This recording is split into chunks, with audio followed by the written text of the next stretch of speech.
noches, bienvenidos a este nuevo espacio del Centro Médico Imbanaco, sus webinars. Es un espacio patrocinado por la Dirección Médica del Centro Médico Imbanaco. El día de hoy tendremos el placer de comunicarnos con ustedes y hablar un poco sobre el enfoque multidisciplinario del paciente adulto mayor fracturado. Para este fin, contamos hoy con la presencia de tres colegas más, aparte de mi persona, el doctor Walter Cañas, que es geriatra del Centro Médico Imbanaco, el doctor Mauricio Zuluaga, que es ortopedista del Centro Médico Imbanaco, la doctora Dulce Zavala, nutricionista del Centro Médico Imbanaco, y yo, el doctor Gustavo Calvache, ortopedista del Centro Médico Imbanaco. Vamos a compartir un poco la pantalla. Dame un segundo, qué pena con ustedes que se me...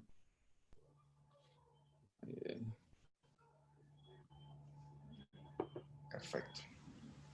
Ok, para este fin vamos a pedirles a la audiencia vamos a responder las preguntas al final de las charlas. Vamos a tener 3 espacios de conferencias que vamos a tratar sobre este tema tan importante. En la actualidad vamos a hacer una especie de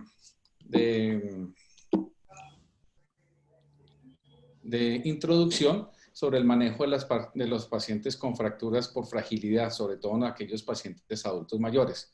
Resulta que este es un tema que está actualmente muy en boga debido a que cada vez nos llegan a nosotros en los centros de urgencias pacientes que son con fracturas y obviamente son pacientes que en este caso son adultos mayores. Consideramos esta población mayor de 65 años y ellos guardan una serie de características que no son iguales al resto de la población en común. Por lo tanto, merecen una atención especial y esto hace que se crea, digamos, la necesidad de entablar o de proyectarnos con un programa multidisciplinario y es allí la importancia de lo que le traemos el día de hoy. Resulta que nuestra población mundial se está envejeciendo y esto es una pirámide poblacional donde nosotros empezamos a observar que la base de nuestra pirámide está empezando a ser un poco más jóvenes con una pirámide que se está invirtiendo, siendo la población más vieja, en la cual está empezando a crecer. Esto significa que definitivamente van a haber un aumento de los pacientes adultos mayores con fracturas y obviamente generalmente esto va a transformarse o a transgredir a que estos pacientes van a tener generalmente una fragilidad ósea que los conduce a un mayor riesgo. En Colombia se estima que aproximadamente ocurren unos 2.700.000 fracturas de cadera al año y esto es un número muy importante, ya que generalmente la mayoría de los pacientes, en un 55%, son adultos mayores. Esto nos crea un problema a largo plazo, no solamente desde el punto de vista funcional de estos pacientes, sino el entorno en el cual los pacientes se están manejando, sus familias, su estado, digamos, emocional, su estado de independencia se va a perder y es importante tener en cuenta esto. No solamente esta población es adulta y es mayor, sino que generalmente nos estamos empezando a observar que las mujeres tienen un gran componente en este porcentaje de presentación de los pacientes con fracturas, principalmente a nivel de la cadera. Obviamente los mayores adultos mayores no necesariamente se van a presentar fracturas de cadera. Hablo de la fractura de cadera porque es quizás una fractura en la cual sí impacta no solamente la calidad de vida, sino la posibilidad de llegar a una mortalidad importante en un lapso de los primeros años o en el primer año, si no se trata en una forma oportuna o en una forma correcta. Es decir, que este tipo de fracturas en los pacientes cuando son mayores de 65 años, si no optamos por un tratamiento adecuado y multidisciplinario, podemos impactar en la porcentaje de mortalidad de estos pacientes que pueden llegar a un 30% como veremos más adelante. Generalmente, la mayoría de los pacientes a esta edad empiezan a presentar comorbilidades y una de ellas es la osteoporosis. Y obviamente tenemos que también enfocar a estos pacientes hacia las otras actividades o otras comorbilidades que se puedan presentar. Hipertensión arterial, diabetes, pacientes que tienen trastornos de la parte cognitiva, pacientes que tienen trastornos endocrinos, en algún momento dado trastornos visuales. Por lo tanto, no solamente nosotros nos debemos enfocar, o en el caso mío, como un ortopedista, no es únicamente el hueso, sino debemos entablar un enfoque muy global de estos pacientes en una forma multidisciplinaria.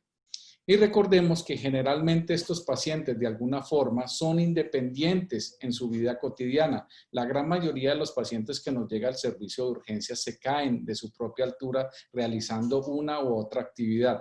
Por lo tanto, al ser independientes, debemos retornar a este paciente a este estado y ese es un fin primordial de hacerlo.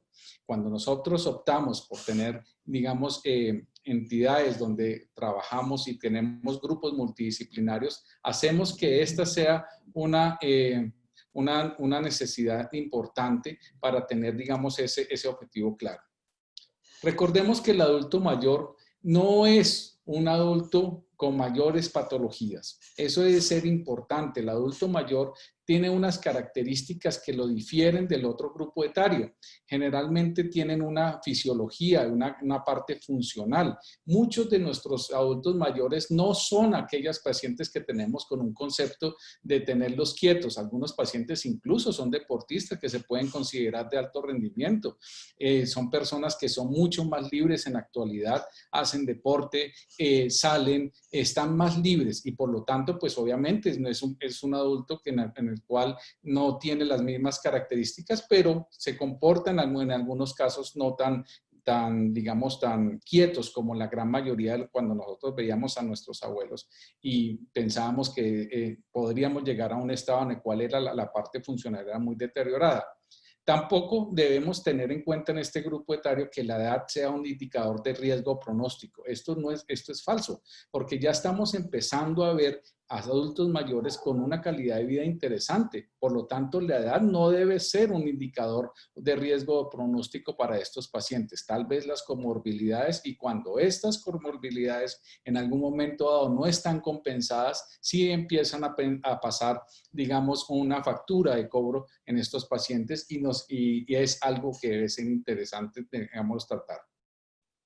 Un reto que nosotros tenemos cuando enfrentamos los pacientes en el servicio de urgencias es que debemos entender que la condición en la cual el paciente llega al momento de la fractura no va a estar mejor en un futuro próximo. Entonces, esa condición al momento del ingreso no va a mejorar de una forma drástica. Es el mejor momento para poder llevar un paciente a cirugía. Nosotros debemos cuadrar al paciente para tratar de llevarlo en unas primeras 48 horas y de esta forma impactar positivamente en la calidad de vida del paciente hacia más largo.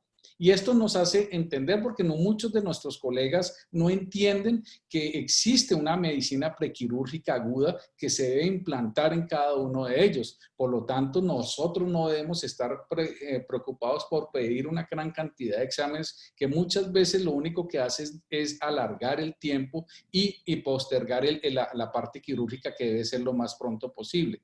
Entre más rápido se opere un adulto mayor fracturado, es mejor para él. De hecho, retorna mucho más rápido a su actividad funcional y a recuperar su independencia. Tratar de que solo sea el impasse de su fractura un evento rápido para tratar de volverlo, ojalá en el día siguiente, a su actividad cotidiana en lo posible cerca. Obviamente eso es una meta a la cual nosotros debemos tener en cuenta. Es importante comprender, como ya dije, su fisiología, la cual es típica y veremos más adelante con el doctor Cañas que nos va a hablar un poco al respecto. Y el procedimiento que se va a realizar debe ser un procedimiento seguro, debe ser un procedimiento efectivo, debe ser el procedimiento ideal. Ojalá tengamos todo a disposición para tratar estos pacientes, porque solo tenemos una oportunidad, como en todas las partes de las cirugías, de quedar bien. Cualquier cosa que llega a pasar en algún momento dado por una imprevisión en la parte quirúrgica, pues obviamente esto nos lo va a reportar como un evento en el cual se deteriora el estado funcional de nuestro paciente. Es importante, y esta es una premisa grandísima, el paciente mayor debe moverse lo más pronto posible. Debemos volver al paciente a su actividad funcional y a su estado fisiológico previo a la fractura, y esto es importante. Si nuestro paciente se queda quieto o en algún momento dado postergamos nuestra cirugía porque no hay implantes adecuados o el material de osteosíntesis se demora para llegarlo porque algunas entidades lo demoran, esto repercute realmente en la calidad de vida de nuestros pacientes e incluso en la mortalidad. Se deben tener unos principios y unas metas de tratamiento claras y adecuadas. Esto es importante porque definitivamente si nosotros sabemos y estamos especializados en un tipo de pacientes como estos, vamos a tener unas metas muy puntuales que se van a cumplir y definitivamente esto va a impactar en una forma positiva. Pero lo más interesante es que estos pacientes requieren de un manejo multiinterdisciplinario. No solamente en que lo vean los diferentes colegas, sino que entre nosotros tengamos una adecuada comunicación. No podemos enfrentarnos a este paciente simplemente valorándolo uno, el internista o el geriatra en una forma, la nutricionista por aparte, la fisioterapeuta en su momento independiente, sin tener una comunicación, digamos, efectiva, segura, oportuna, para comunicarnos nosotros qué fue lo que encontramos, cómo hacemos nuestro paciente, cuáles son sus patologías, cuáles son sus necesidades, y esto es quizás una forma importante. En el manejo de las fracturas por fragilidad tenemos unos principios quirúrgicos que se deben cumplir, al igual que unas metas de tratamiento. Nosotros obviamente debemos propender por tener una reducción adecuada de nuestras fracturas, una reducción anatómica de las mismas, recuperando toda la parte de las relaciones anatómicas que se pierden durante el proceso de la fractura, obviamente obteniendo una adecuada fijación y empleando materiales que incluso de osteosíntesis que pueden ser muy especiales para este tipo de población, con aumentos, con injertos óseos o con cementos que nos ya ayuden, digamos, en algún momento dado a obtener una estabilidad adecuada de nuestra fractura. Y obviamente tratar de preservar y tratar muy bien los tejidos blandos. Esto nos habla a nosotros que el equipo quirúrgico que se enfrenta a este paciente es altamente especializado y eso hace un gap importante o un punto importante para que estos pacientes obviamente tengan una adecuada disposición. Y obviamente tenemos vuelvo a repetir la premisa de una movilización temprana. Nosotros debemos tener unas metas que son claras en el tratamiento de estos pacientes. Una de ellas y la principal es disminuir el dolor. No se concibe tener un paciente en un servicio de urgencias con dolor y este es un punto importante de nuestra meta de tratamiento. Obviamente prevenir la disminución del estado funcional, porque en la mayoría de los casos, cuando se posterga un tipo de tratamiento o no se interviene en una rehabilitación temprana y no se corrigen las comorbilidades, pues el estado funcional de nuestro paciente se va a deteriorar y esto nos conlleva posteriormente a una serie de complicaciones que obviamente van a deteriorar nuestro resultado y obviamente no vamos a ser, digamos, efectivos en el tratamiento de nuestro paciente. Mantener la independencia, ya lo hemos hablado, y obviamente prevenir complicaciones. Complicaciones que pueden ser reoperaciones por, digamos, por algún tipo de falla en la cirugía anterior o porque se compliquen, obviamente, dentro de las cirugías y que requieren reintervenciones o infecciones, úlceras de presión, si no estamos tendientes a que este paciente se nos mueva en una forma rápida. Recuerden que la piel de los pacientes que son adultos mayores son más delgadas, son más propensas a la presión y a producir este tipo de alteraciones. Pacientes que no se mueven van a poder, digamos, su estado funcional respiratorio deteriorarse y favorecer a la aparición de neumonías o en los pacientes en los cuales tienen algún tipo de trastorno en su aspecto cognitivo llevar a un delirium. Y eso, pues, todos estos factores van a hacer que el pronóstico a largo plazo de nuestro paciente se deteriore y obviamente desde el punto de vista de mortalidad se aumenta. Lo mismo que la aparición de trombosis venosa profunda y tromboembolismo pulmonar. Entonces, en la toma de decisiones de este tipo de pacientes con fragilidad no es fácil. Debemos tener un equilibrio entre la parte funcional y la parte fisiológica y por eso es allí que estas metas que se están tratando en la parte anterior que les hablaba deben ser propuestas no solamente por un solo grupo, como en el caso de la parte ortopédica o en el caso de la parte geriátrica. Debe ser una meta consensuada y oportuna con el tratamiento del paciente con un grupo multidisciplinario. Muchas veces estas metas no son generales para algún paciente, deben ser personalizadas, porque los pacientes no son iguales a pesar de la misma edad o la misma patología.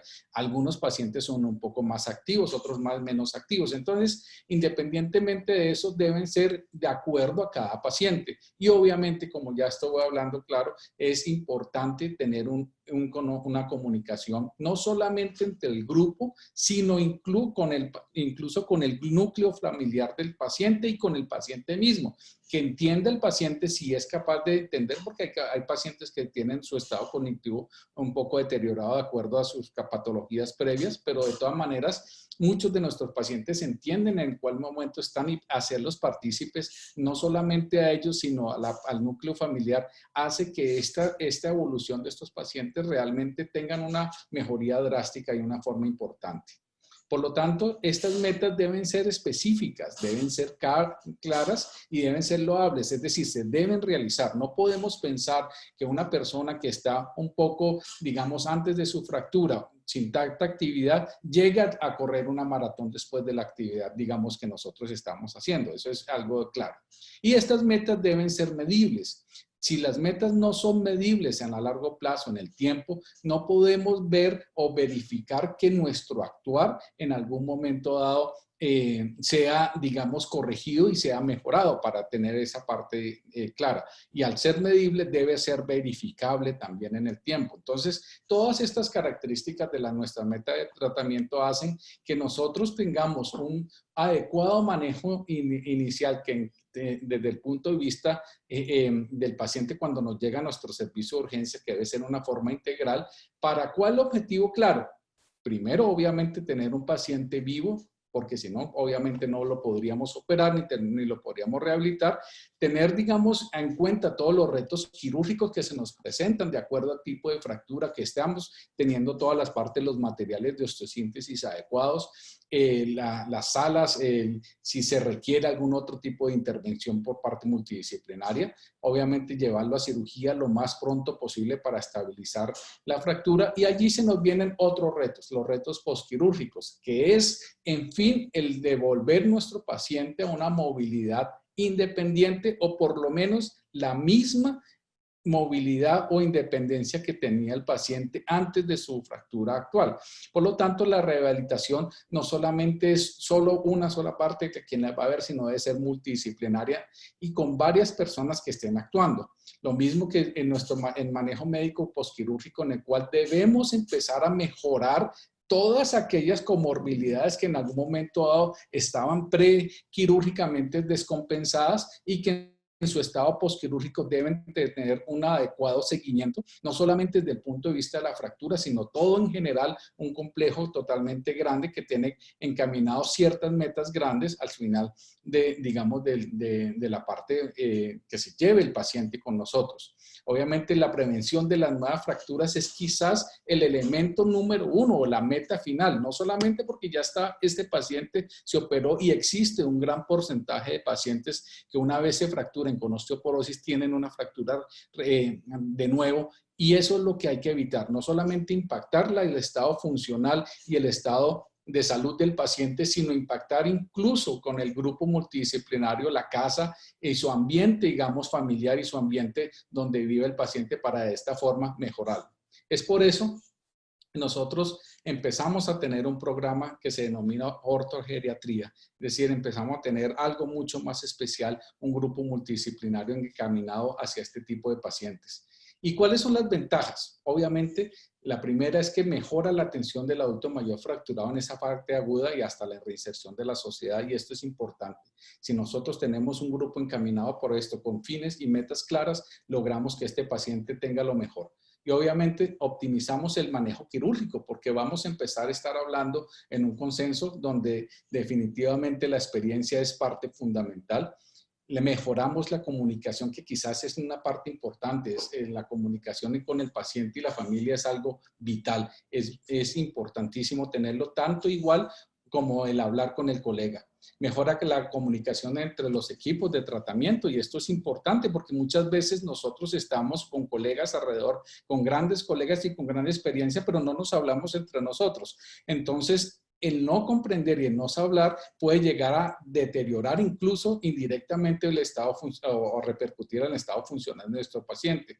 Obviamente tenemos otras ventajas grandes como la investigación y la educación, la estandarización de los procesos que en algún momento van a ser precisos, y esto obviamente contribuye a disminuir la morbimortalidad del paciente. Es por eso que en el Centro Médico Imbanaco iniciamos con un programa que se llama Programa del Adulto Mayor Fracturado del Centro Médico Imbanaco, donde existe una gran, digamos, experiencia, y nos ha ido, digamos, los resultados han sido muy óptimos, y esto prácticamente lo que nos hace es diferenciarnos un poco en el manejo de estos pacientes, y obviamente esto es prácticamente una iniciativa institucional que no solamente se está realizando a nivel de Colombia ni es inventada por nosotros, sino que definitivamente los grandes hospitales en Estados Unidos, en Europa incluso, y en América Latina, digamos, tienen programas que van encaminados para este grupo poblacional, lo cual hace que no solamente los resultados sean óptimos, sino que la experiencia del paciente en nuestra institución y en nuestro grupo y su familia sea efectiva,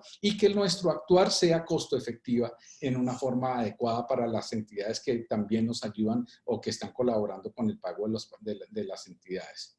Este grupo entañe una serie de disciplinas, no solamente desde el punto de vista de medicina interna y ortopedia, sino que definitivamente estamos hablando con los anestesiólogos, con las enfermeras, con las nutricionistas, con fisioterapia, con el grupo de acompañamiento al paciente, con clínica del dolor e incluso con terapia ocupacional, donde no solamente los pacientes están solos bajo una modalidad, sino que todas estas entidades están, digamos, empleándose en el rol del paciente y en el momento que y eso es quizás uno de los fundamentos más grandes. ¿Y cuál ha sido nuestro impacto? Pues definitivamente hemos observado que reducimos la mortalidad al emplear un programa de esta categoría. Disminuimos las complicaciones no solamente perioperatorias, sino posoperatorias, y eso es un logro importante con unos números que nos indican a nosotros que estamos en una vanguardia a nivel nacional e internacional. Empezamos a reducir los costos de estancia hospitalaria, y eso es importante para los entes pagadores, y obviamente disminuimos los ingresos de reingresos de nuestros pacientes por complicaciones futuras. Obviamente esto es importante también porque al impactar en una forma rápida disminuimos la necesidad de ingresos a terapia intensiva, que obviamente desbordarían un sistema nacional en este sentido.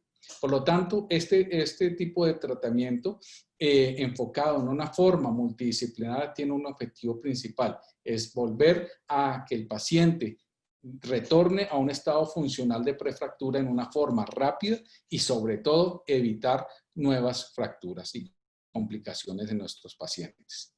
Esta es una introducción. Continuamos con el doctor Walter Cañas, que nos va a hablar de la importancia real de este tipo de manejo. Adelante, Walter. Buenas noches a todos. Muchas gracias, doctor Calvache, por la introducción. Muchas gracias por la invitación a este espacio académico y a los participantes que tenemos en el momento por persistir en un horario tan pesado.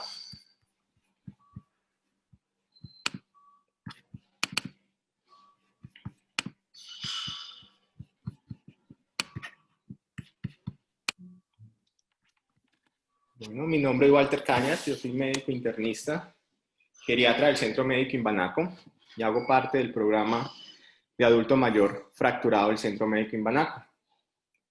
Ya el doctor Calvache nos hacía una introducción importante acerca del impacto de la fractura de cadera en el paciente anciano. Es importante tener en cuenta que este tipo de patología o esta condición se convierte casi que en una catástrofe para nuestros ancianos.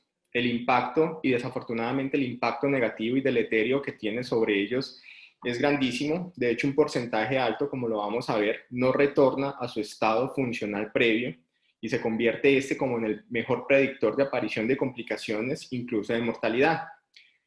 Si bien es cierto que la mortalidad de los pacientes es bastante alta y puede ser hasta el 10% en el evento agudo, en la hospitalización por el evento de fractura de cadera, y hasta el 30% al año de seguimiento en posoperatorio, más allá que la mortalidad, que digamos es el dato más grueso o el que más visión da porque es la muerte de una persona, la calidad de vida de estos pacientes y su estado funcional está claramente comprometida, y es lo que intentamos impactar con la evaluación multidisciplinaria y el abordaje multidisciplinario que se hace en los pacientes en nuestra institución.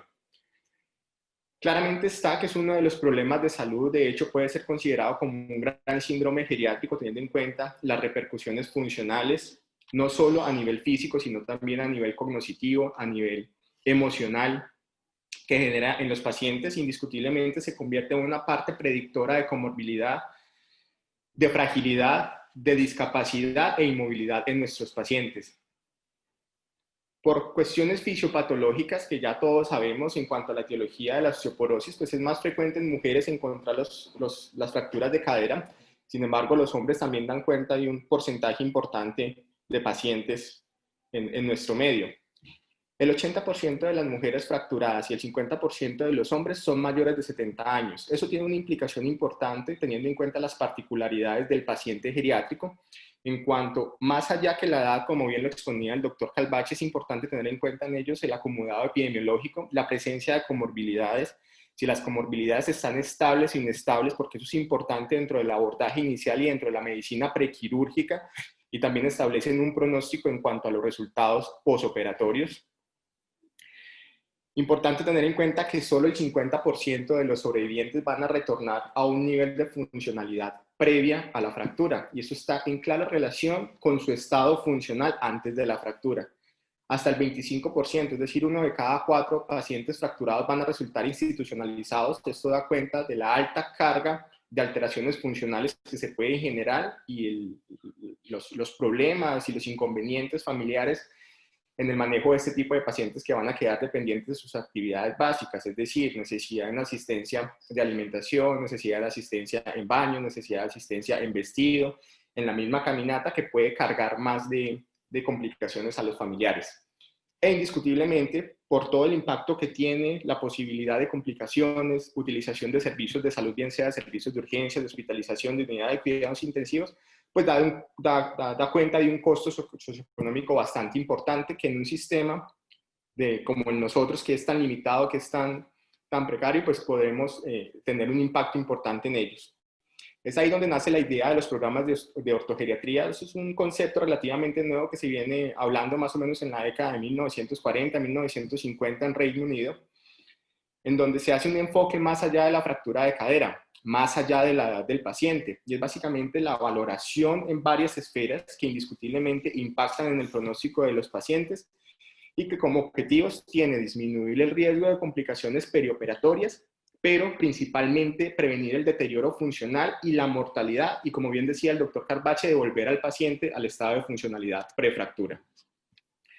Cuando vemos y estudiamos los modelos de atención en ortogeriatría, pues básicamente nos encontramos con equipos conformados por muchos profesionales, médicos, enfermeras, nutricionistas, fisioterapeutas, etcétera, donde básicamente la intención es el conocimiento específico en el paciente adulto mayor, donde existen muchos cambios, muchas formas de interpretaciones, y en donde el impacto de las enfermedades, de la polifarmacia secundaria de las enfermedades, de su estado funcional, de su forma de relación con el medio, etcétera, tienen impacto en cómo se va a desempeñar el paciente.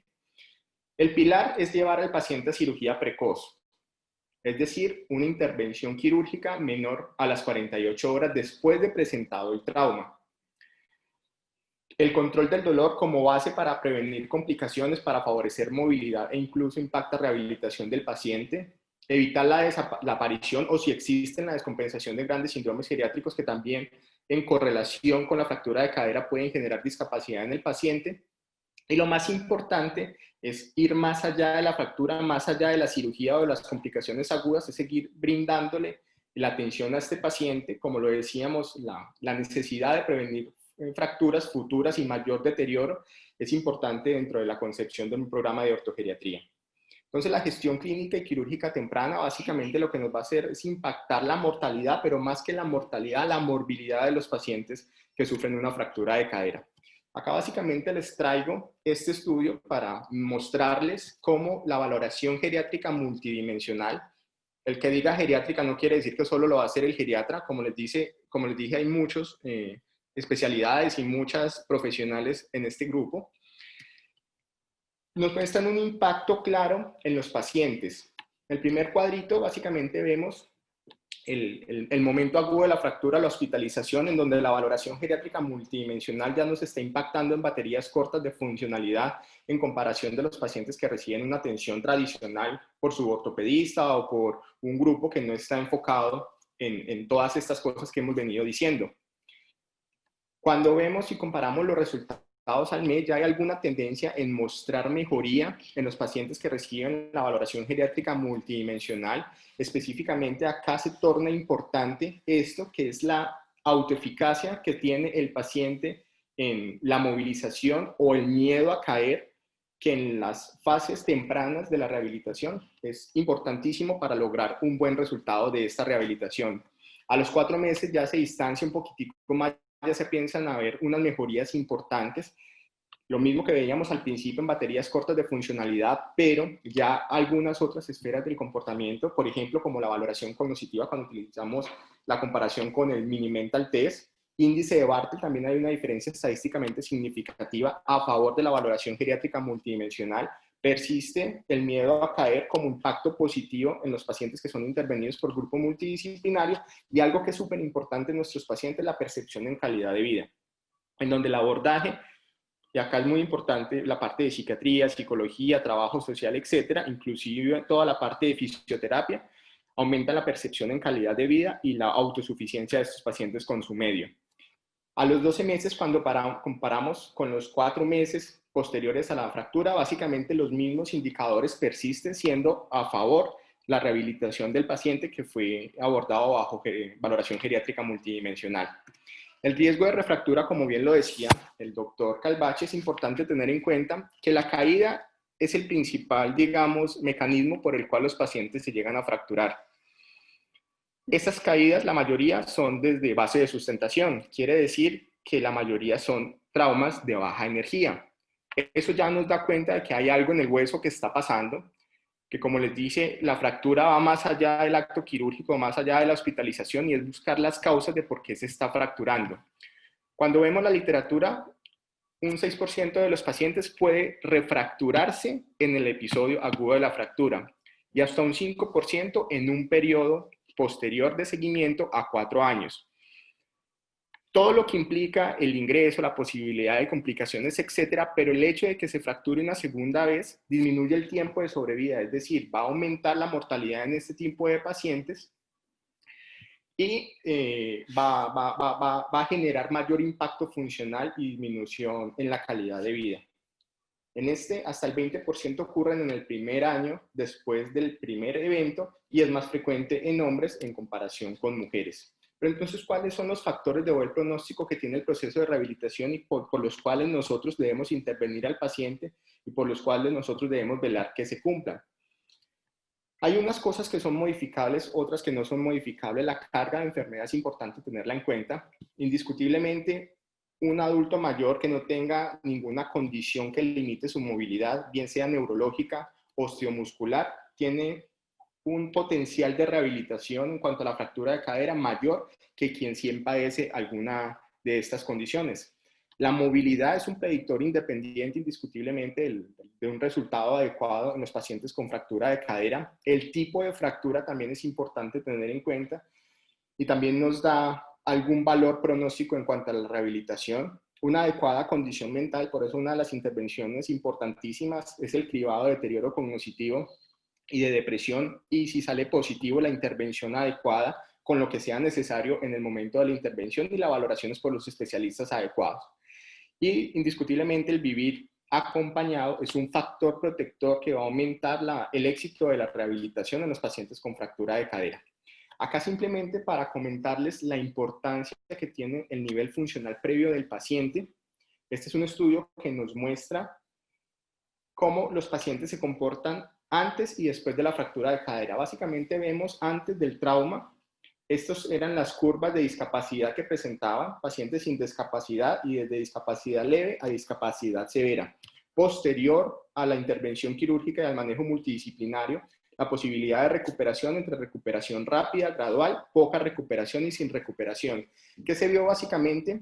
que digamos, la intensidad de la discapacidad previa es inversamente proporcional a la recuperación. Es decir, entre más discapacidad, la posibilidad de recuperación es menor y el potencial de rehabilitación del paciente disminuye. Básicamente tenemos entonces que las probabilidades de las trayectorias post-caída, indiscutiblemente la rehabilitación está influenciada por las trayectorias previas que venía manejando el paciente, influenciada por su enfermedad, por su estado neurológico, por su estado cognitivo, etc. La recuperación rápida se observó en personas sin discapacidad o discapacidad leve que tienen un potencial de rehabilitación mejor. Una recuperación sustancial, o sea, los que se recuperaron fue más rápido, es más improbable que sucedan en pacientes que tengan una discapacidad progresiva, acelerada o severa, y que las trayectorias postcaídas fueron peores para las fracturas de cadera en comparación con otras lesiones. Es decir, la fractura de cadera sí marca un punto importante de intervención. Venimos y asociamos un poquitico lo que venía diciendo el doctor Calvache previamente. La medicina prequirúrgica es importante e impacta de forma positiva los desenlaces de los pacientes. Acá tenemos que el servicio de urgencias tiene una participación vital en el abordaje de estos pacientes. Idealmente, todo paciente debe ser abordado entre las 2 y 4 horas posteriores a su ingreso. Pero el abordaje del servicio de urgencias va más allá del diagnóstico y es empezar a planear, dependiendo de las condiciones del paciente, cuál va a ser el proceso de rehabilitación, incluso al momento del alta. Ahí es donde se empieza a planear el egreso geriátrico programado. Obtener la analítica en paraclínicos que consideremos necesario, la estratificación cardiovascular y dos pilares importantes dentro del manejo prequirúrgico, la analgesia y la fluidoterapia. Acá es donde vamos a hacer toda la parte de abordaje prequirúrgica, que como la tenemos, y esta es parte del protocolo que nosotros utilizamos en Centro Médico Imbanaco, es el enfoque de la caída, teniendo en cuenta que esta es la etiología más frecuente de las fracturas de cadera, la comorbilidad, qué tipo de comorbilidad es, qué severidad tiene y si está estable o inestable. Las medicaciones previas, indiscutiblemente en paciente anciano, la polifarmacia y la conciliación medicamentosa es un pilar fundamental dentro de la prevención de complicaciones, sobre todo neuropsiquiátricas. El manejo del dolor con lo que sea necesario para calmar el dolor del paciente, como lo vamos a ver más adelante. La hidratación adecuada, generalmente con cristaloides, la valoración de la continencia y con esto las necesidades, por ejemplo, de intervenciones de vías urinarias, o estratificación del riesgo de úlceras por presión y, como decíamos, la valoración adicional de la situación cognitiva, funcional y social. En cuanto al momento de cirugía, es claro, entre más rápido se lleve el paciente a cirugía, mejor, y el pronóstico en rehabilitación es claramente diferente a los pacientes que se tardan en pisar el quirófano. Disminuye el dolor, disminuye la estancia hospitalaria y disminuye las complicaciones mayores, específicamente sangrados, tromboembolismo pulmonar y delirio. Sin embargo, el hecho de que no se pueda llevar temprano a un paciente tampoco es del todo malo. Y sí, la justificación para el retraso de la cirugía es la compensación de una patología que estaba inestable, la mortalidad no cambia mucho a los pacientes que llevamos en las primeras 48 horas. Entonces es importante tener en cuenta que las comorbilidades inestables, algunas contraindican el acto quirúrgico, deben ser intervenidas antes de someter al paciente a la reducción de su fractura de cadera, o deben ser estabilizadas de forma adecuada porque pueden incrementar la mortalidad incluso hasta un 30 o un 40% más de lo que ya veíamos en la base de la fractura de cadera. La deshidratación, los pacientes con fractura de cadera por su condición, porque no tienen vía oral, por su estrés, etcétera, tienen mayor riesgo de deshidratación, hipovolemia y alteración hidroelectrolítica que también nos va a generar complicaciones. La idea es brindarles una reposición hídrica adecuada, generalmente con cristaloides, como lo decíamos, pero la reposición siempre debe ser individualizada, o sea, no existe una receta, porque acá sí dependemos claramente de la condición del paciente y su comorbilidad, sobre todo desde el punto de vista cardiorrespiratorio.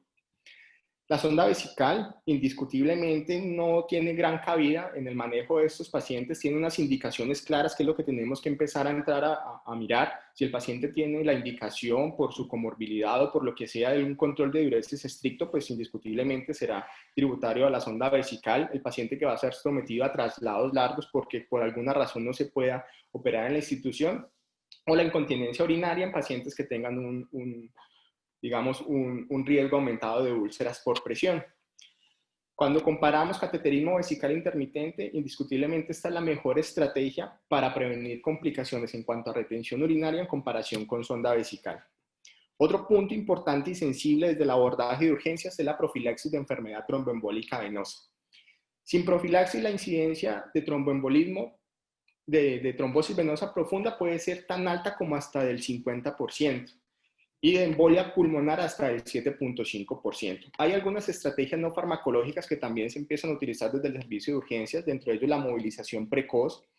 La correcta hidratación también nos disminuye el riesgo de enfermedad tromboembólica venosa, pero indiscutiblemente las guías son claras en recomendar el uso de las heparinas de bajo peso molecular a dosis adecuadas dependiendo de la función renal del paciente, la comorbilidad que tenga el paciente y el tiempo que demore en llevarse al acto quirúrgico.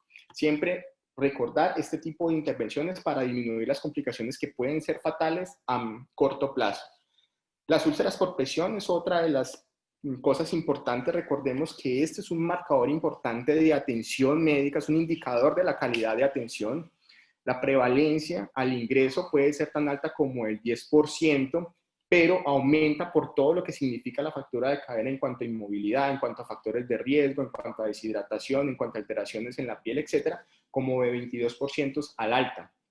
Algunos factores de riesgo descritos, y ya todos los conocemos: pacientes mayores de 70 años, que estén deshidratados, que tengan un estado nutricional alterado, por eso este punto importantísimo dentro de la valoración integral del paciente con fractura de cadera, que tengan alteraciones sensoriales o por cualquier motivo algún tipo de neuropatía, y que tenga enfermedades de riesgo cardiovascular, específicamente diabetes o enfermedad pulmonar. Aquí la estancia hospitalaria sí es un indicador importantísimo de la aparición de este tipo de complicaciones, por eso el tiempo quirúrgico nos hace reducir la incidencia de estas úlceras por presiones.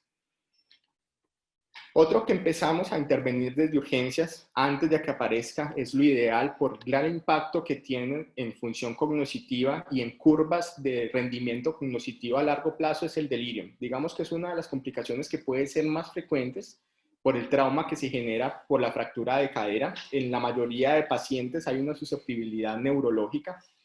Es muy difícil diagnosticar teniendo en cuenta que la variedad más frecuente es la hipoactiva, entonces hay que estar muy atentos a la aparición de criterios que se tengan y la valoración multidimensional, que lo que va a hacer es propender porque todos los factores que puedan precipitar en un paciente predispuesto estén controlados: electrolitos, deshidratación, oxigenación, dolor, medicamentos, movilización precoz, etcétera. Por eso la importancia del actuar de todos.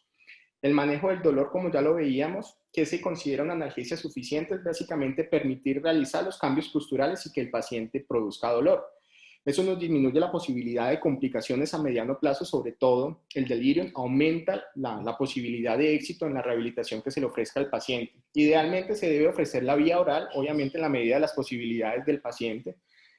Lo ideal sería con analgésicos débiles, el paracetamol, siempre reservar los opioides para los pacientes que realmente lo utilizan. Si es necesario, es más deliriogénico y más contraproducente, por ejemplo, la aparición del dolor que la aparición de reacciones adversas derivadas con el medicamento si se utilizan bien. Y lo que decíamos inicialmente, siempre pensar en que esos pacientes probablemente tengan ya alteración en la calidad ósea y hay que empezar a suplementar con dos cosas importantes. Primero, el calcio, vitamina D a las dosis que ya conocemos, dar una dosis mínima de vitamina D de 800 unidades por día que nos cubra las necesidades basales. Es importante la medición de los niveles séricos de 25-hidroxivitamina D en nuestros pacientes para mirar a ver si necesitan un enfoque diferente y pensar siempre en la terapia antirresorptiva, ojalá ofrecerla a todos los pacientes antes del alta de esa fractura de cadera, y con esto empezamos a la prevención secundaria de nuevas fracturas. El estudio de osteoporosis nunca va a ser una urgencia en paciente con fractura de cadera. Por definición ya es una osteoporosis severa, el hecho que se haya presentado con una fractura. Vamos a hacer la densitometría ósea, no tenerla no debe ser un limitante para iniciar el tratamiento o un abordaje del estudio de la osteoporosis. La vamos a hacer cuando el paciente lo permita, cuando su condición médica esté mucho más estable, etcétera, pero sí podemos hacer un abordaje inicial, como decíamos, y empezar el tratamiento y ofrecer los antirresortivos o terapia anabólica como lo consideremos. En cuanto al pronóstico, ya veíamos dos variables importantes. Primero, mortalidad, en donde la mortalidad es muy variable dependiendo de los estudios que miremos, las variables que cuantifiquemos, pero en términos generales está entre el 12 y el 37%.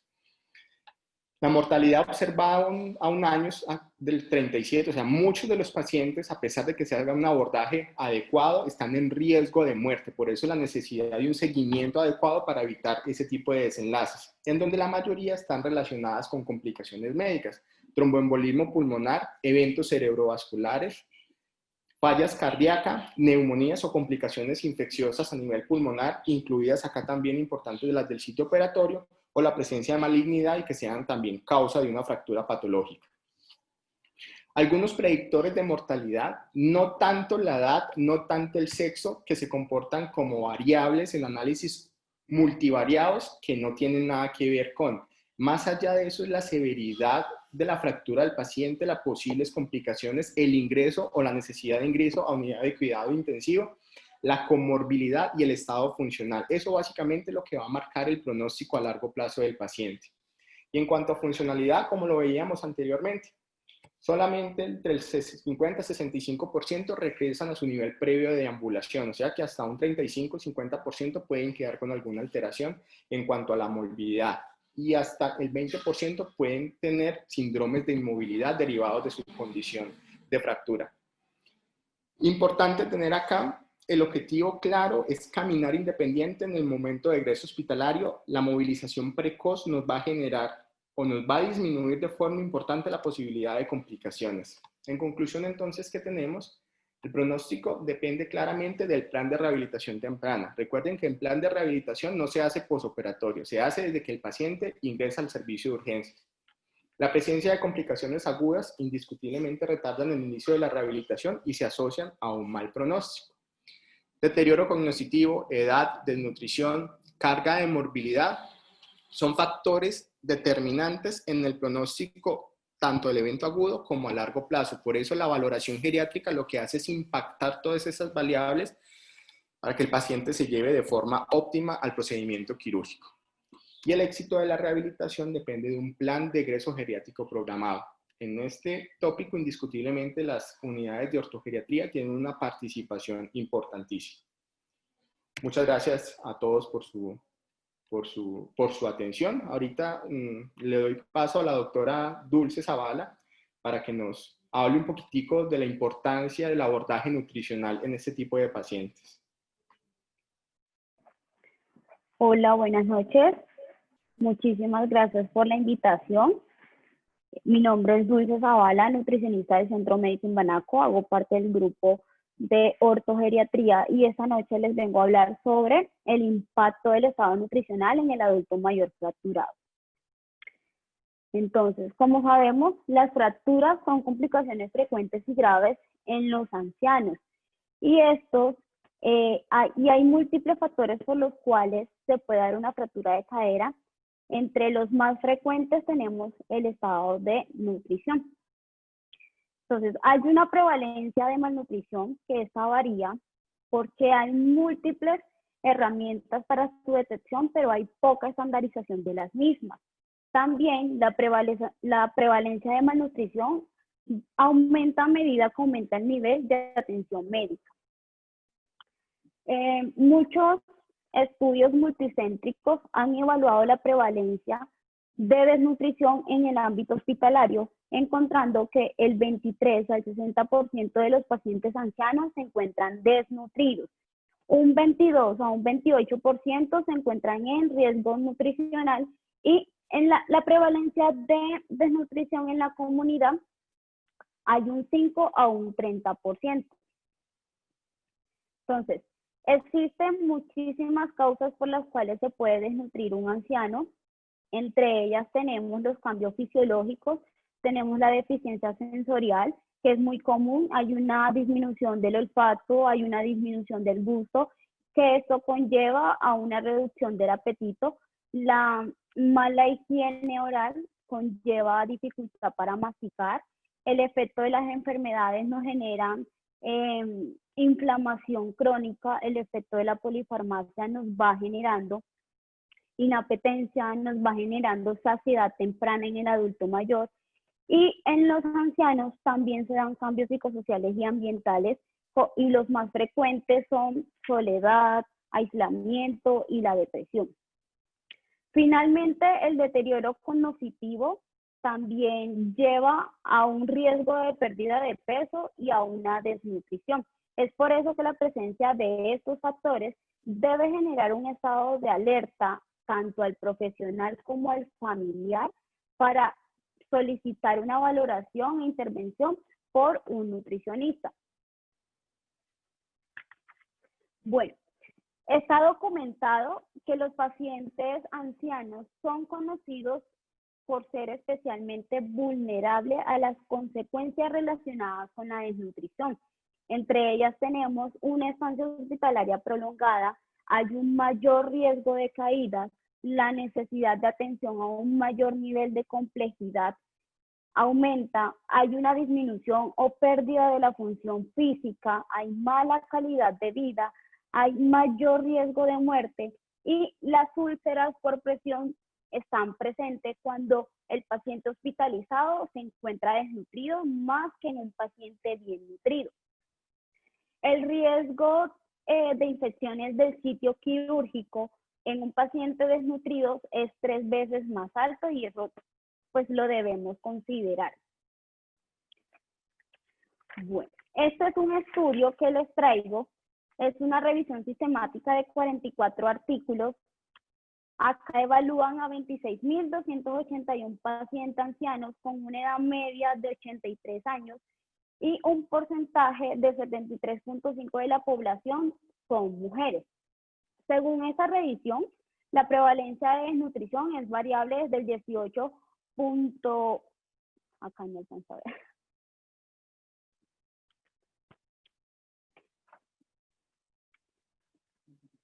Bueno, desde el 18% cuando utilizamos una herramienta de mini nutritional assessment para evaluar el estado nutricional y va hasta un 45.7% cuando utilizamos el índice de masa corporal, la albúmina y la evaluación de la pérdida de peso.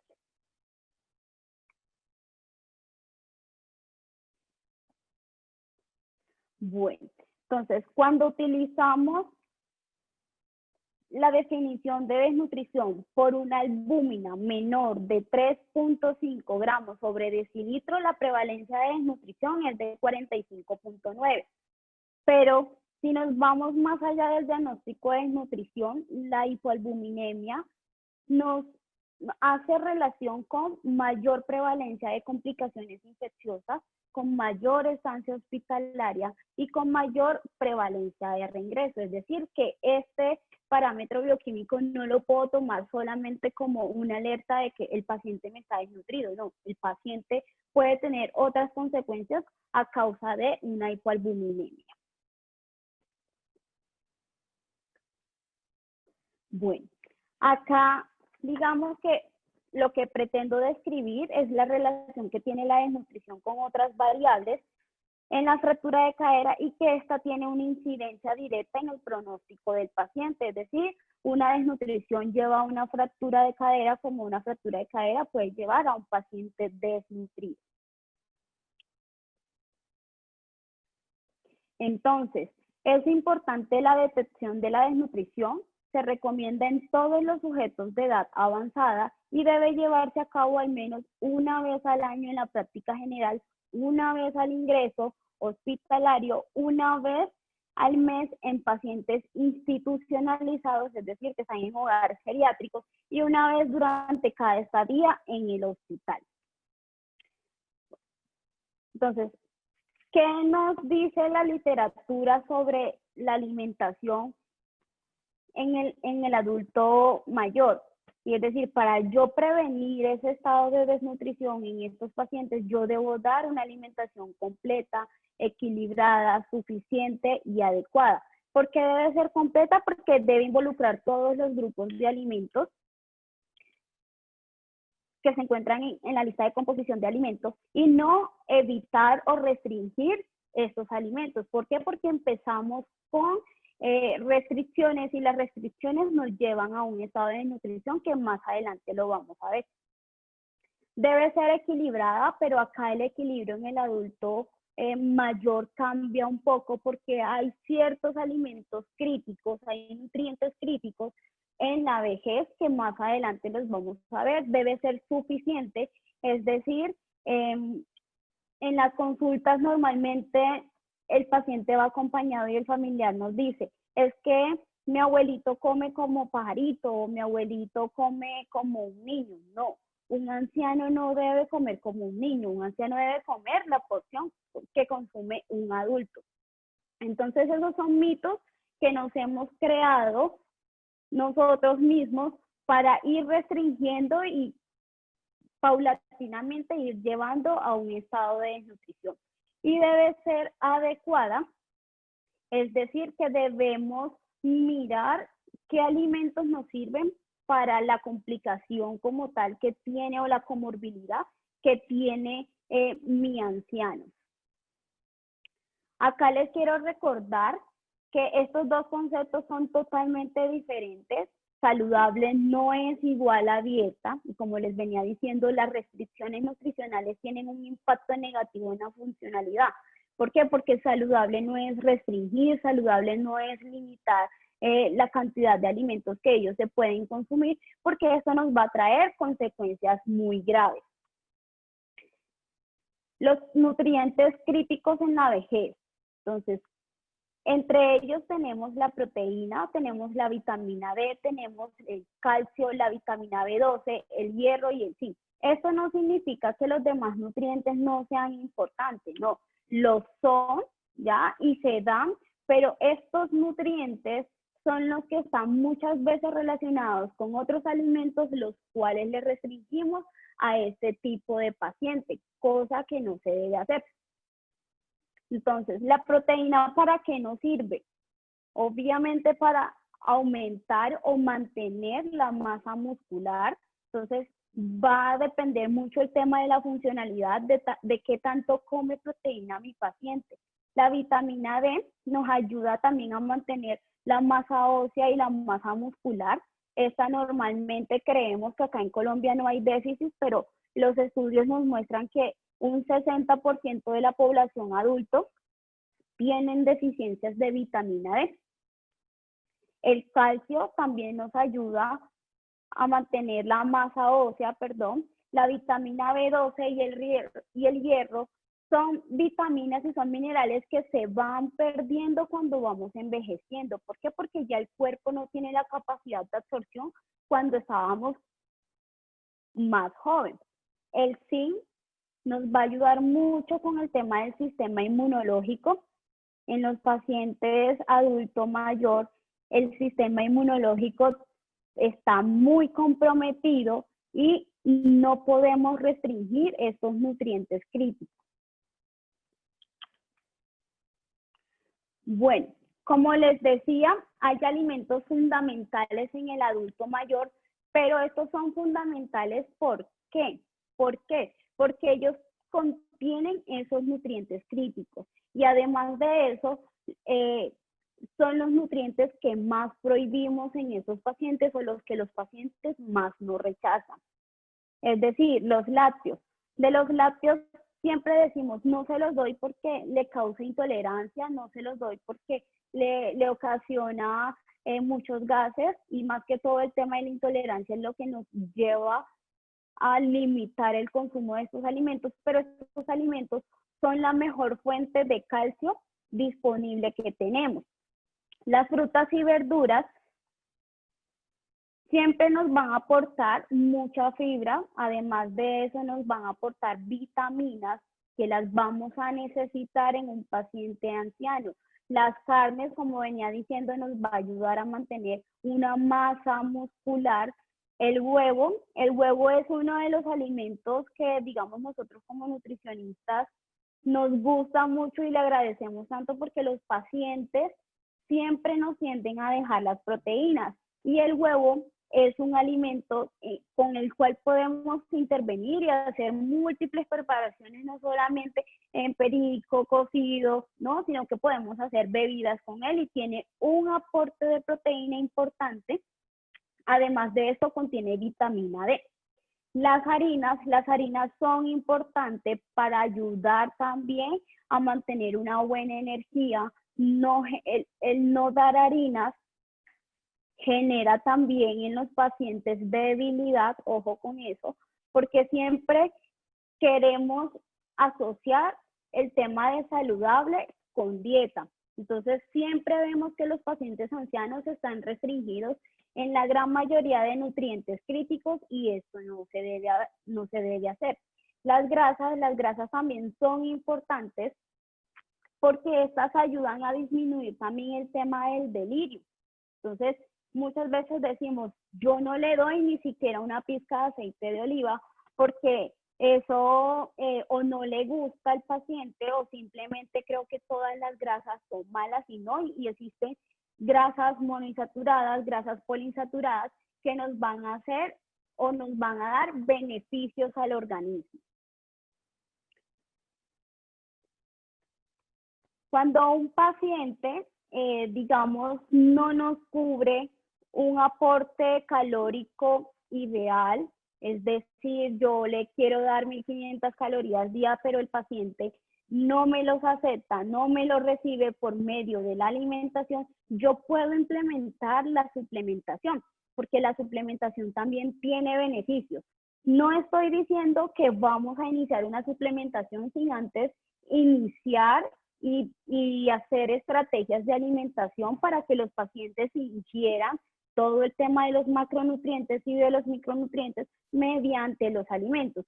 Pero sí tenemos a la mano los suplementos, ya que eso nos aumenta un aporte calórico. Adicional a esto, se evidencia que hay una disminución de pérdida de masa ósea a un año, hay una disminución de delirio y esta disminuye también la producción de radicales libres en los pacientes inflamados. Es decir, va a disminuir un poco el catabolismo debido a la enfermedad. Hay menor mortalidad y hay aumento de la calidad de vida. Entonces, hay muchas estrategias por las cuales yo puedo seguirle dando esas calorías a mi anciano. No solamente lo puedo hacer por la alimentación, si en caso tal la alimentación no me permite cubrir todo ese requerimiento, también puedo hacer la suplementación.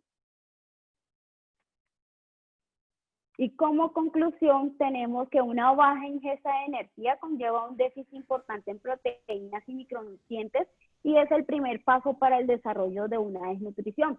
También un adecuado aporte nutricional de proteínas, de calcio, de vitamina D se relaciona con un contenido adecuado de masa magra y este se ve reflejado en una mayor fuerza muscular y una mejor capacidad funcional y una mayor densidad ósea. La detección temprana de alteraciones nutricionales en el paciente anciano puede ser intervenida más oportuna con la mejoría de los resultados y una optimización de la calidad de vida. Lo otro es la evaluación nutricional completa. La evaluación nutricional debe ser completa, es decir, que incluya parámetros bioquímicos, que incluya parámetros antropométricos, que incluya una valoración de la capacidad funcional, así como una valoración de la dieta. Es decir, que no nos podemos fijar en un solo parámetro porque en ocasiones va a ser algo más subjetivo.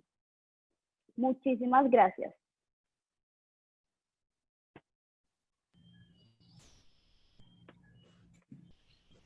Muchas gracias, Dulce. A continuación continuaremos con el doctor Mauricio Zuluaga, que nos hablará sobre el Centro de Excelencia en Fracturas de Cadera en el Centro Médico Imbanaco.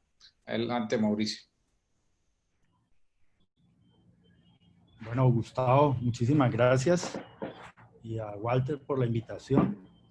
Pues quiero compartirles la experiencia de pronto de nuestro centro, el grupo que se ha formado hace aproximadamente 6 años. Empezamos a organizar el programa de ortogeriatría alrededor del adulto mayor fracturado. Nosotros lo que veíamos en urgencia es que nos llegaban los pacientes con fracturas de cadera y teníamos antecedentes de ser pacientes nuestros, de nuestra comunidad, que ya habían tenido una fractura de radio, una fractura de húmero, le habíamos hecho vertebroplastias y no se les había hecho esa prevención secundaria para que de pronto no tuvieran las fracturas de cadera. Y esto nos motivó Ustedes ven que Imbanaco pues tiene todas las acreditaciones. Recientemente tuvimos la acreditación en salud, en este caso con el nivel de excelencia, y en base a eso nos ha orientado el trabajo. Y por eso pues vamos a hacer a conclusión de este módulo, contarles un poco nuestra experiencia. Voy a resaltar algunos datos que han dicho mis compañeros. Aproximadamente la mitad de las mujeres van a tener alguna fractura por fragilidad. Y cuando esta fractura es por cadera, la morbilidad que se le puede atribuir a la cadera, incluyendo la mortalidad que nos explicó muy bien el doctor Cañas, es muy alta. Intrahospitalaria está reportada entre el 6 y el 10%, y la mortalidad a un año puede ser mayor del 30%.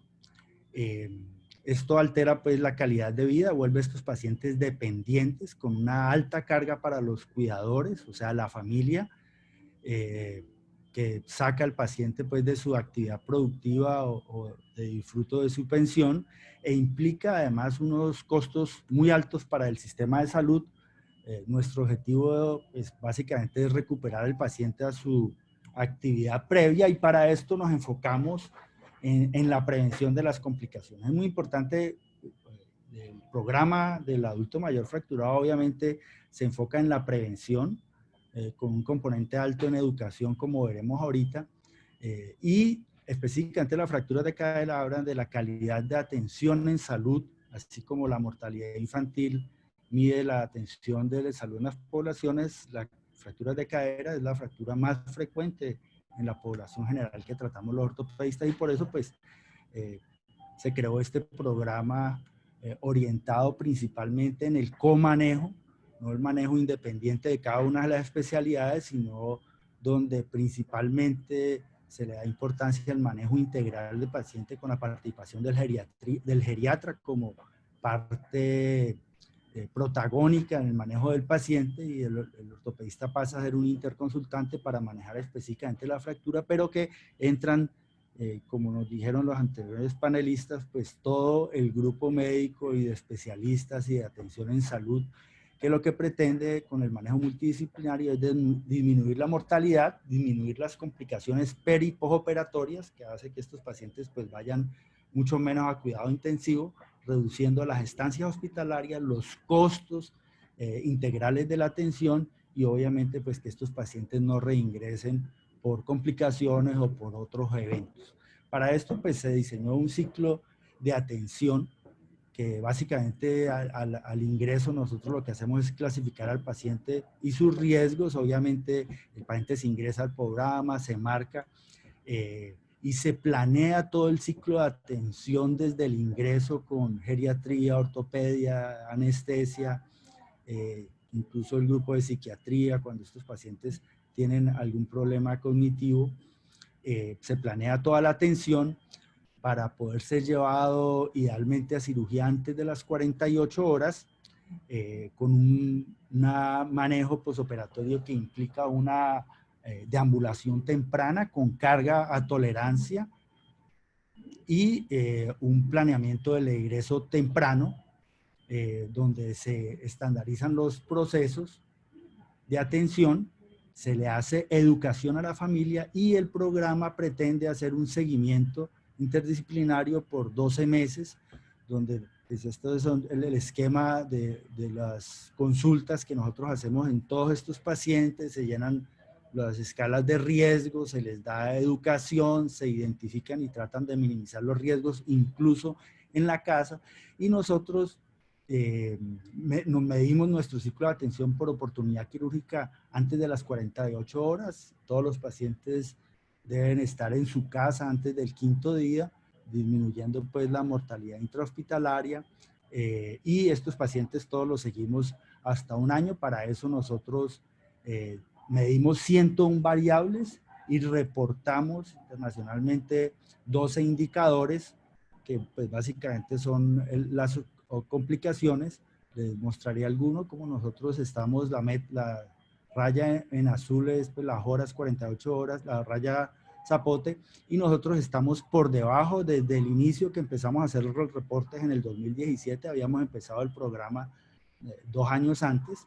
En el 2017 se hizo el primer lanzamiento, y todos los pacientes en Imbanaco en promedio son operados antes del segundo día, con una estancia hospitalaria que ha ido disminuyendo. Ya este año todos nuestros pacientes logran salir en promedio antes del quinto día, con una tasa de delirium, que es la principal complicación, por debajo de nuestra meta, que es la meta internacional, un 25%, sin complicaciones mayores ni mortalidad, también muy por debajo de la meta que plantea el programa de los estándares internacionales. Y nosotros pues tratamos de seguir nuestro propósito superior, que es preservar la salud, integrando una atención humanizada y de excelencia como es nuestra institución, y lo que pretendemos es mejorar los desenlaces y identificar los riesgos. Hacemos un énfasis muy importante dentro del programa en educación al paciente y su familia para prevenir nuevos eventos de caídas y fracturas, para mejorar la calidad de vida del paciente y de toda su familia. Esta es pues la conclusión de nuestro programa, que el adulto mayor, que además está en un semillero de conformar el centro de excelencia para acreditarnos también como la institución ante la Joint Commission como tal. Muchísimas gracias por haberse quedado a oír toda nuestra presentación hasta estas horas, y esperamos pues si tienen preguntas resolvérselas ahorita en el siguiente foro.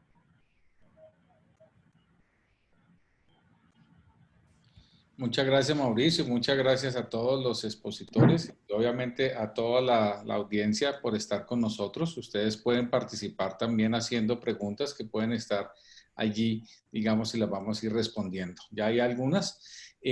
Una de las preguntas es, ¿cuál es la respuesta de las aseguradoras ante esta maravillosa propuesta, Mauricio? ¿Qué nos han dicho los aseguradores? Bueno, nosotros pues por ser una institución privada, nosotros tenemos contratación pues con todas las medicinas prepagadas, con la mayoría de las EPS y algunas de régimen subsidiado, y la contratación incluye el manejo de estas patologías.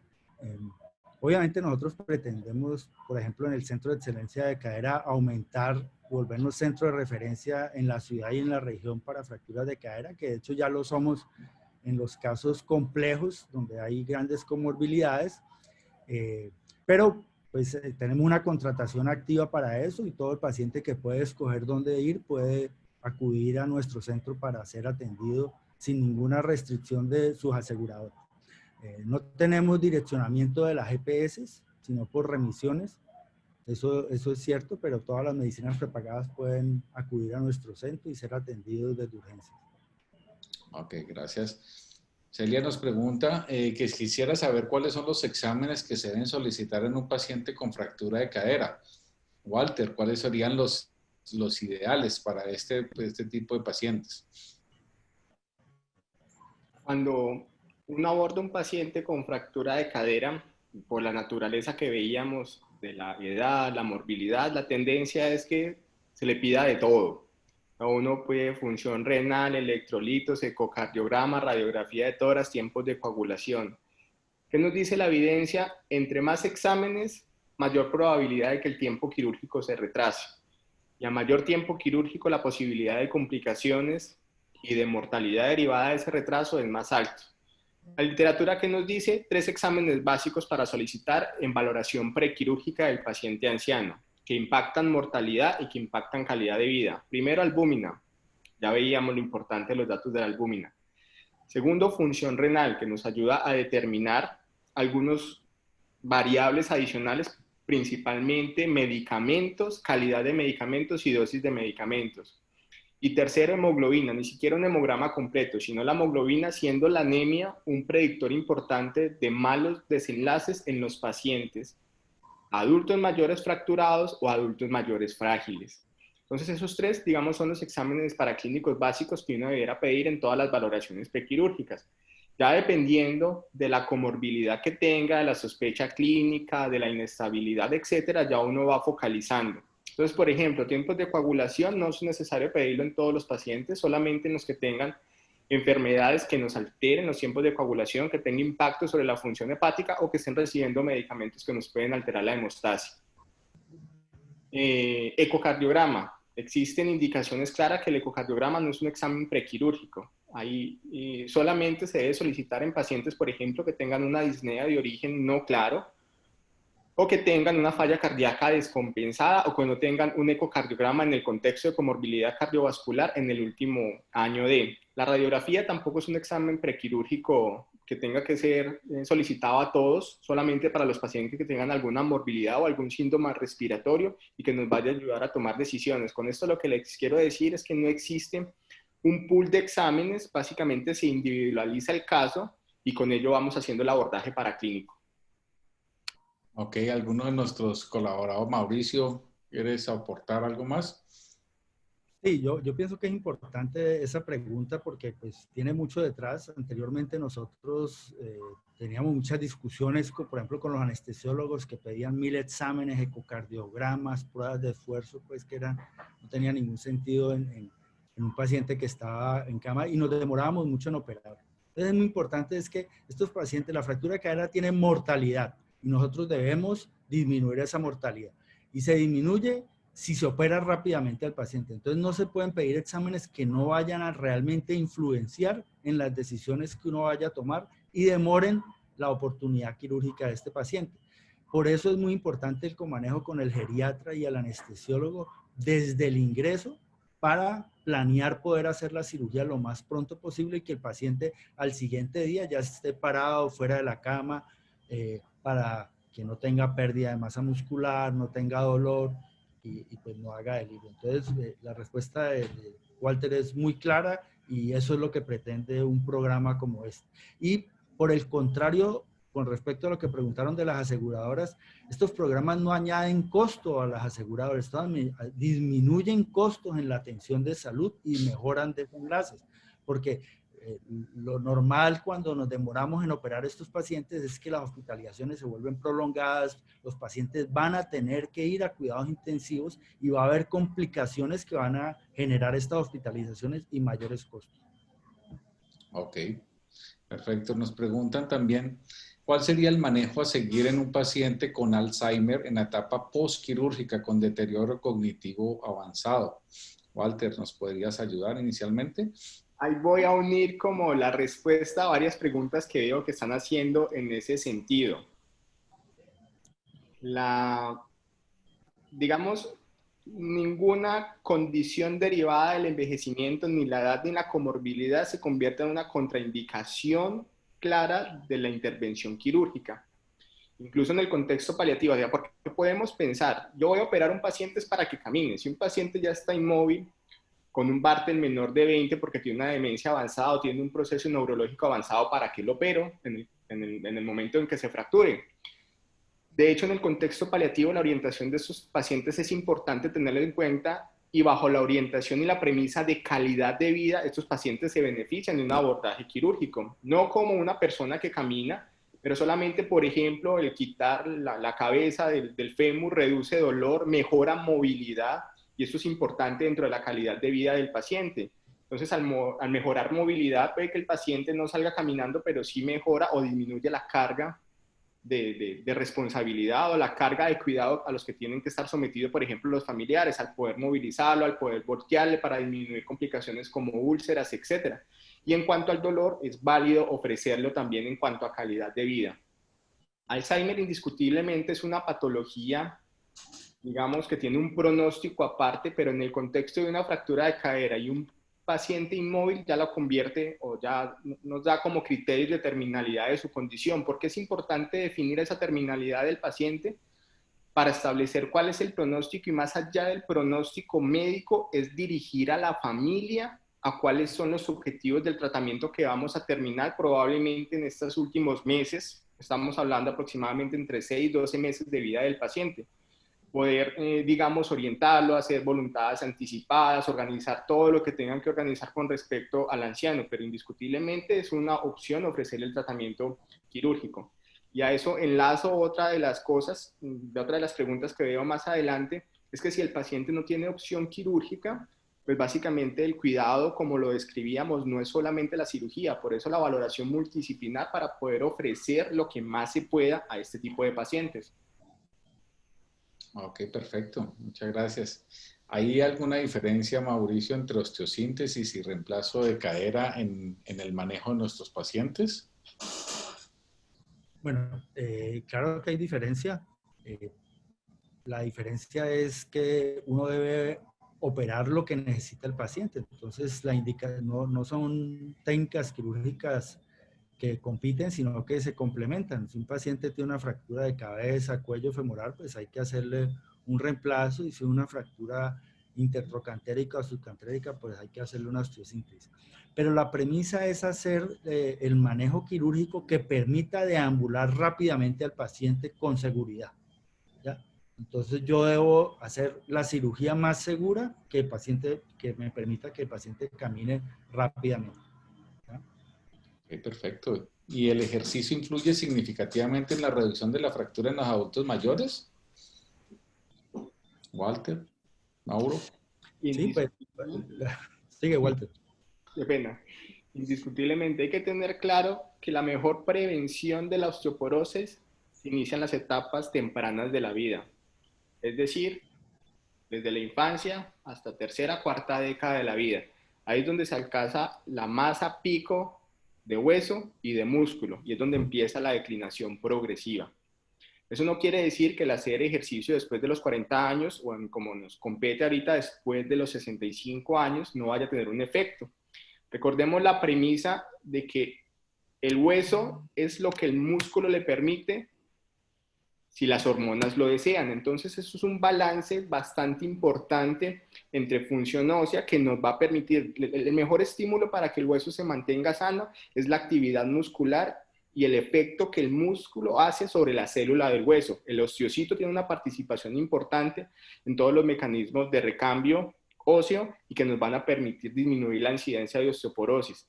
Indiscutiblemente un paciente bien ejercitado, aparte de todas las implicaciones cardiovasculares que ellas tengan, tienen un impacto importante en función muscular y disminución de la posibilidad de fracturas y salud ósea.